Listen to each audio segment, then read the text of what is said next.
आज पार्लियामेंट का मुख्य द्वार में बीजेपी एनडीए एमपीज का प्रदर्शन चल रहा था। जिस जगह कांग्रेस और बाकी साथी दल हर रोज खड़ा करते हैं और वहां प्रदर्शन करते हैं, आज बीजेपी एमपीज अपने एनडीए सहयोग के साथ वहां खड़े कर रहे थे।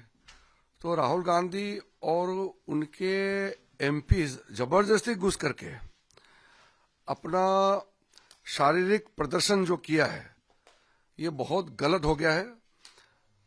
पार्लियामेंट अपना शारीरिक ताकत दिखाने का कोई ये प्लेटफॉर्म नहीं है, ये कोई कुश्ती का अखाड़ा नहीं है।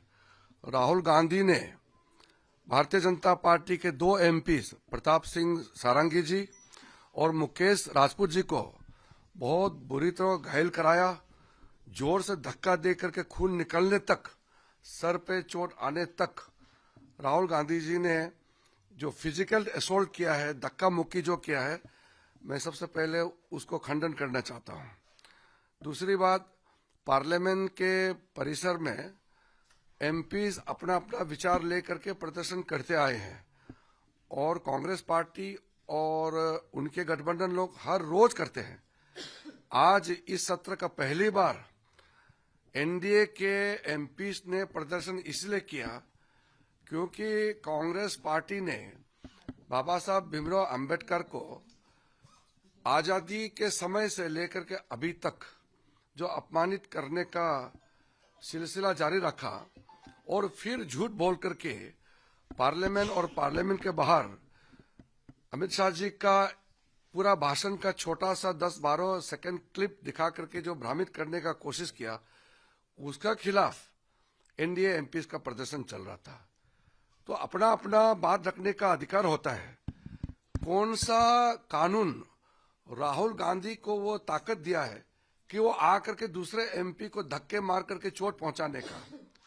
मैं अभी सीधा सीधा राहुल गांधी को सवाल करना चाहता हूं कि अगर सब लोग अपना ताकत दिखा करके मारपीट करने लग जाएंगे तो पार्लियामेंट कैसे चलेगा?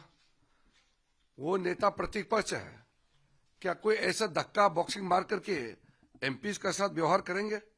हम लोग तो बहुत संयम से अपने आप को मेंटेन किया है। भारतीय जनता पार्टी के एनडीए के एमपीज कोई भी फिजिकल एक्शन नहीं करते हैं। जो बोलना है बात रखते हैं, लोकतंत्र में बात रखने का अधिकार है। लेकिन आपका पहलवानी दिखाने का क्या मतलब है? आप एक्सरसाइज करके, आप क्या कराटे कुंफू सीख करके दूसरा एमपी को मारने के लिए सीखा है क्या? ये कोई आपका ताकत दिखाने का अखाड़ा है क्या? राहुल गांधी का समझना चाहिए, ये नहीं चलेगा। ये कोई राजा का, ये कोई पर्सनल प्रॉपर्टी नहीं है पार्लियामेंट। ये लोकतंत्र का मंदिर है। यहाँ ताकत दिखाने का और अपना स्मार्टनेस दिखाने का ये कोई जगह नहीं होता है। इसलिए हमारा दोनों एमपीज बहुत गंभीर रूप से घायल हो गए हैं। हम लोग देखेंगे आगे क्या कार्रवाई उठाना है। अभी हॉस्पिटल में गए हैं और अभी इलाज चल रहे हैं। हमारे साथी लोग देखेंगे, मैं भी अभी टाइम निकलने से मैं भी हॉस्पिटल जाके देखूंगा। लेकिन जो तस्वीरें सामने में आए हैं और जो लोग मौजूद थे, प्रेस के लोग भी मौजूद थे, सबने बताया कि राहुल गांधी सीधा आकर के एकदम सबको धक्का मुक्की करके हमारे दोनों एमपी को इतना बुरी तरह मारा। अगर हमारे एमपी भी हाथ उठाते तो क्या होते? अगर उनका जैसे बिहेव अगर हमारा एमपी भी करते तो क्या हालत होते? तो समझना चाहिए, ये कोई यहाँ बॉक्सिंग खेलने का, कुश्ती लड़ने का यह अखाड़ा नहीं है। राहुल गांधी को लोकतंत्र में विश्वास रख करके ये सारा चीजें समझ में आना चाहिए। मैं ऐसा हरकत करने का जो राहुल गांधी ने आज जरूरत किया है, इसको धिक्कार करता हूं, इसको मैं खंडन करता हूं। First of all, see, let me be very clear, Makar Dwar is the main entry gate of the members of parliament to both Lok Sabha and Rajya Sabha. The Congress and their other MPs kept on standing on that particular location, and they have been showing placards and doing all sloganeering for an entire session. Today, for the first time, the NDA MPs went there to protest against the insult of Ambedkar by Congress party since 1951. And all the Congress conduct of opposing reservations and insult of the SC, ST and OBC communities, for the first time the NDA MPs went there to protest. While the NDA MPs are on the protest at Makkar Dwar, the main gate, the Congress MPs led by Rahul Gandhi came and assaulted, pushed two MPs of BJP and pushed around other MPs also. Two of the BJP MPs, Pratap Singh Sarangi and Mukesh Rajput, they received very grievous injury. So I want to tell Rahul Gandhi, if you resort to this kind of physical violence, if other MPs also start resorting to physical violence, what will happen? We believe in democracy. You express peacefully. You have a right to expression. Speak whatever you want. This is a democratic country. Who has given authorized to Rahul Gandhi to use his physical power against other MPs? It doesn't mean that the other MPs are weak. It's only because we believe in non-violence and we believe in democracy.